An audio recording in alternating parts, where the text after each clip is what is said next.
sky, would I grow wings? If I were trapped underwater, would I learn how to breathe?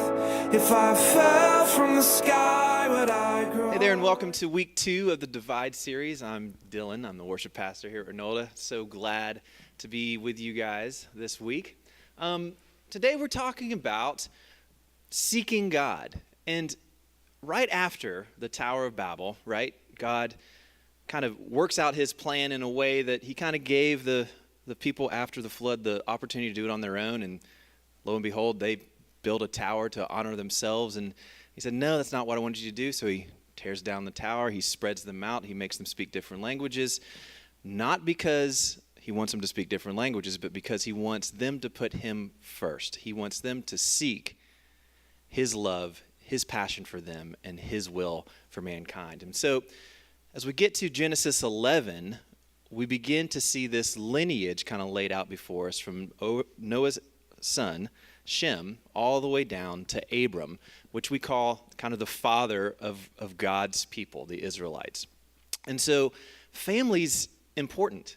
And when we see this lineage, the great, keep on going, grandson of Shem, Abram, we begin to see how he, the father of God's people, the earthly father of God's people, becomes this figurehead for the rest of history as we look at the history of the Israelites. And so we see this faithfulness of God poured out through generation upon generation as all these stories are told through Genesis and even into Exodus about how God is pouring out his love, pulling them from slavery into freedom.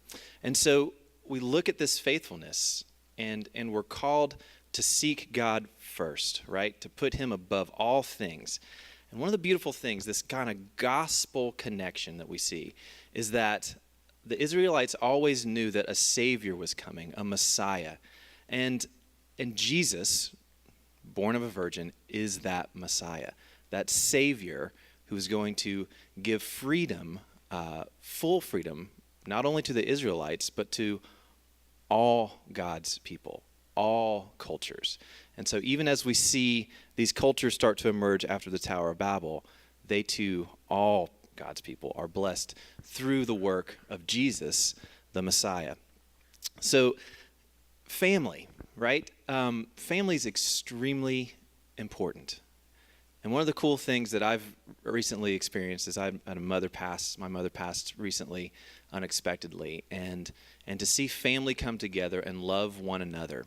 And not just bloodline family, but friends that I would consider part of my family coming and pouring out their love and support for me and my wife and my stepfather.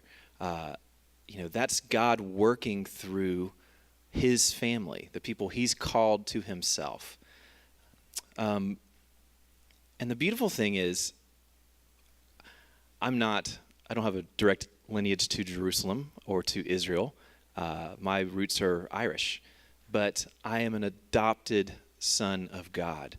And Jesus is kind of like my brother, right? So he can relate to who I am, the things I struggle with, his time here on earth. He dealt with the same stuff we dealt with.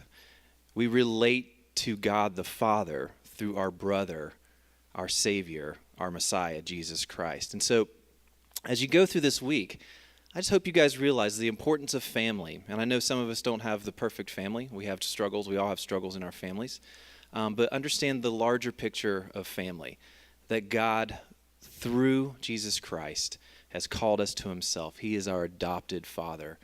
And if we look to him, our Abba, our Father, through Christ, our brother, our Savior, then we are blessed. And we can feel and experience the love that God has for his people through that method of the gospel.